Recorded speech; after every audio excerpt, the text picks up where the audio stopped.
queridas! Tudo bom com vocês? Hoje eu vim listar 7 situações machistas que acontecem com a gente no ambiente de trabalho. Não que necessariamente ocorra especificamente no ambiente de trabalho, pode acontecer com a família, com os amigos, até mesmo com o próprio namorado ou com o próprio marido, tá? Então vamos lá? Vamos começar? A primeira delas é achar que os filhos são impeditivos na carreira profissional da mulher ou que os filhos podem impedir que a mulher se dedique verdadeiramente à empresa ou à sua carreira profissional. Gente, os filhos, já foi provado por estudos diversos que eles não são impeditivos para a mulher exercer a sua carreira profissional, não excluindo o fato de que sim, um filho muda a rotina de um casal, um filho muda a rotina de uma pessoa, mas o empenho da pessoa, a dedicação que ela quer no fundo buscar e exercer, só depende dela. Não existe nenhum fator externo, nenhum impeditivo a mais que possa dificultar esse processo. Às vezes eu vejo mulheres com muita capacidade profissional, por exemplo, com MBA, com mestrado, com doutorado, com pós-graduação, que almejam buscar cargos de execução, de chefia, de diretoria nas empresas e não conseguem, são barradas logo na entrevista porque o entrevistador pergunta se ela tem filhos e claro, ela não vai mentir porque não se mente numa entrevista de trabalho, a mulher vai dizer que sim, ela tem filhos, às vezes tem um filho, tem 2 filhos e ela é barrada logo na entrevista de trabalho. Isso além de não igualar todas as pessoas nas mesmas condições e não dar a oportunidade da pessoa crescer, da pessoa se empenhar, isso é inconstitucional do ponto de vista trabalhista, tá? Não vou entrar nesse mérito, não vou puxar esse gancho, porque não é o objetivo do vídeo, mas eu posso fazer um tópico depois, se vocês quiserem, que isso é absolutamente inconstitucional, você fazer perguntas sobre a vida pessoal das pessoas logo na entrevista. A segunda situação é não aceitar que a gente às vezes dê uma aula sobre alguma coisa, que a gente realmente entenda, ou coisas relacionadas a isso. Existem 3 termos que eu vou colocar aqui depois relacionados para vocês, que é o mansplaining, o blueprinting e o maninterrupting, né? O maninterrupting vem da junção da palavra man mais interrupting, que em inglês é interrupção. O blueprinting veio da palavra brother mais creating, né, que é se apropriar. E o terceiro, mansplaining, vem da junção das palavras man mais planning, que é planning significa você explicar e man é homem, né? Então, começando pela primeira palavra, maninterrupting, né, o primeiro termo que significa isso. Porque, gente, o machismo também mora nos detalhes. Quando a gente pensa, o que é machismo, o que vem à nossa cabeça? Vem estupro, vem violência, vem uma série de coisas. Mas a gente tem que entender que o machismo também mora nos detalhes. O maninterrupting, ele é muito comum em reuniões, em palestras, né, onde a mulher ela tem propriedade para falar sobre aquilo, ela é graduada naquele determinado assunto que ela vai falar, e o homem vai lá e simplesmente interrompe ela. Mas eu tava explicando sobre tal coisa e que esses relatórios mostram que isso é mais benéfico do que você tomar tal atitude. O homem vai lá e fala assim, não, interrompe você, né? Interrompe toda a sua linha de raciocínio.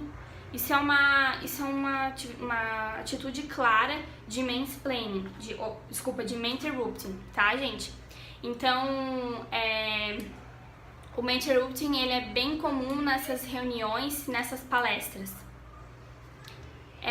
A outra situação que eu vim explicar para vocês é o blueprinting, que também é bem comum em ambientes de trabalho, que é a apropriação de ideias, né? Por exemplo, vou ilustrar.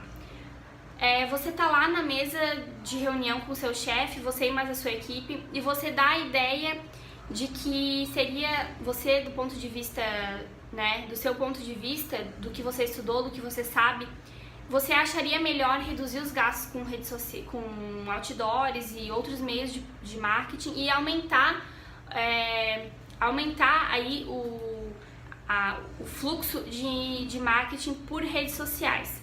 E aí o seu chefe fala assim, não, mas a gente não tem como fazer isso, é complicado, a gente não tem dinheiro em caixa disponível para isso, bababá, bibi. Tá, você aceita, foi uma coisa que você falou. Aí daqui a pouco o seu queridinho colega vai lá e fala a mesma coisa. A mesma coisa, gente, nem trocou as palavras, nem se deu o trabalho de trocar as palavras. E o seu chefe vai lá e fala assim, bom, que legal, beleza, adorei, é isso mesmo, equipe, vocês estão... Gente, isso é uma situação clara de appropriating. O cara se apropriou da ideia da mulher e nem sequer trocou as palavras e ainda levou o mérito da ideia. Isso, além de ser muito injusto, além de não igualizar e oportunizar as mesmas chances para todos da equipe, isso é muito feio em termos de educação também, gente, porque, fala sério, algumas coisas que eu tô explicando aqui pra vocês não precisaria ser nem uma categorização, né, do machismo. Gente, isso é educação, pelo amor de Deus, né? Você interromper a pessoa, você se apropriar da ideia dela, é muita falta de respeito, em primeiro lugar, né? O terceiro tópico dessa dica, dessa situação que eu tô dando, é o mansplaining. O mansplaining é explicar para a mulher uma coisa que ela já sabe. Por exemplo, a mulher é graduada em redes sociais, ela tem pós-doutorado na Espanha em marketing digital, sei lá, ela tem 1000 qualificações. E aí um belo dia tá lá na empresa dando uma palestra sobre marketing digital e o cara vai lá no meio da palestra, na frente de todo mundo e começa a explicar pra mulher, não, porque veja bem, você não sabe isso e aquilo, começa a explicar pra ela os fundamentos básicos do marketing, por exemplo. Gente, isso é outra situação clara do mansplaining. Os machos, em geral, eles subestimam a nossa capacidade de pensar, de exercer uma profissão com maestria. Então eles acham que tudo eles sabem, tudo eles têm que explicar pra gente, porque a gente não sabe nada. Então esses são os 3 tópicos, mini tópicozinhos dessa situação, que é achar que sabem mais do que a gente. Eu elenquei nesse subtópico, mas ficou um pouco grande. A terceira situação, não aceitar as nossas considerações sobre alguma atividade que a gente demandou e eles fizeram errado, fizeram merda. É muito comum, às vezes, a mulher exercer um cargo de chefia, de diretoria e mandar um funcionário executar uma tarefa, fazer um relatório, enfim, ou até mesmo um colega de mesa do lado. E o cara vai lá e fala assim, nossa, mas como você é chata, como você tá de TPM, né? Pô, mas eu fiz tudo certo, não sei o quê. Gente, a gente devia responder para essas pessoas. Incompetência incomoda a gente no mês inteiro. E TPM não é sinal de brabeza ou de... Eles não tem que confundir isso. Gente, não se confunde o lado pessoal com o lado profissional. Então, isso é uma outra situação muito comum, tomem cuidado. A quarta situação é subestimar a nossa inteligência achando que a gente desenvolve cargos mais simples do que nós realmente desenvolvemos. Quem atira a primeira pedra, quem nunca tava com uma roupa mais formal de secretária, o cara vai lá e fala assim, ah, o fulano pediu pra você tirar esses xerox aqui, não sei o que, pra você digitalizar isso aqui, você é a secretária dele, né? Você fala, não, eu sou a vice-presidente da empresa. Gente, isso é muito comum também. Essa ausência deles da capacidade de achar, entender que a mulher pode sim exercer cargos de chefia, a mulher pode sim exercer cargos de direção e sem necessariamente usar uma roupa mais simples. Ela pode usar uma roupa mais simples e pode ser diretora, ela pode usar uma roupa mais sofisticada e mesmo assim ser diretora, ou sei lá, pode ser chefe. Então essa é outra situação muito comum. A quinta situação, achar que a gente não dá conta do nosso trabalho. Muitas vezes eu já vi amigas minhas falando que estavam terminando relatórios que o chefe tinha pedido e ele foi lá e falou assim, ah, você já terminou o relatório que eu pedi? E elas falaram, não, eu tô só finalizando uns detalhes aqui, mas acho que em 2 horas eu já te mando por e-mail. Aí o cara vai lá e fala assim, não, mas eu vou mandar o fulano pra ajudar pra você, te ajudar, porque ele de repente é mais competente, porque ele, de repente, ele consegue te dar mais dicas. Gente, Nós somos capazes de fazer as coisas sozinhas sem precisar de ajuda de ninguém, sem precisar de ajuda de um homem. Agora o homem, ele tem mais capacidade, o homem vai fazer tanta diferença assim? Gente, isso não existe, né? Por favor.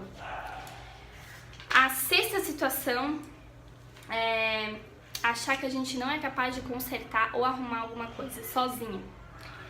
É muito comum também, às vezes, a mulher tá na máquina de trabalho, lá naquelas máquinas de xerox, de digitalizar, ela não tá conseguindo operar aquilo ali. O homem chega, porque ele é o bonzão, porque ele é o fodão. Não, deixa eu te ajudar, eu é que sei, eu já mexi nessa máquina, eu tenho experiência, eu vou chamar o fulano também pra ajudar. Não, mas eu que sei mexer, você não sabe. Gente, isso é muito comum também. Eu já tive uma experiência assim, mas não vou ficar contando detalhes aqui pra vocês. E é muito desagradável, porque a gente se sente um lixo, a gente se sente burra. A gente fica pensando, meu Deus, eu não sei nem operar uma máquina de digitalizar. Oi? A sétima situação, demandar atividades que não são da sua alçada. O cara vai lá, nem é da competência dele, e começa a falar assim, não, fulana, você vai pegar o bolo do chefe, você vai ficar encarregada de comprar os salgadinhos, você vai ficar encarregada de comprar o refri. Gente, além de não ser da sua competência, ninguém pediu pra você sair distribuindo funções, você não é o gerenciador de tarefas, o executor de tarefas. As pessoas primeiro, né, até em termos de educação, a gente pergunta pra pessoa, olha fulano, você quer ficar responsável por essa função? Enfim, a gente pergunta pras pessoas e não simplesmente vai, você vai fazer isso, você vai fazer aquilo, como se ele fosse o gerenciador de tarefas. Então é isso, pessoal. Se vocês gostaram desse vídeo, deem um joinha pra mim, se inscrevam no canal. Essas são as situações que eu achei mais, que são mais comuns de acontecerem no ambiente de trabalho. Se você achou alguma coisa que não é, pode comentar nos comentários, eu vou sempre ler. Então é isso. Se inscreva no canal e dê um joinha.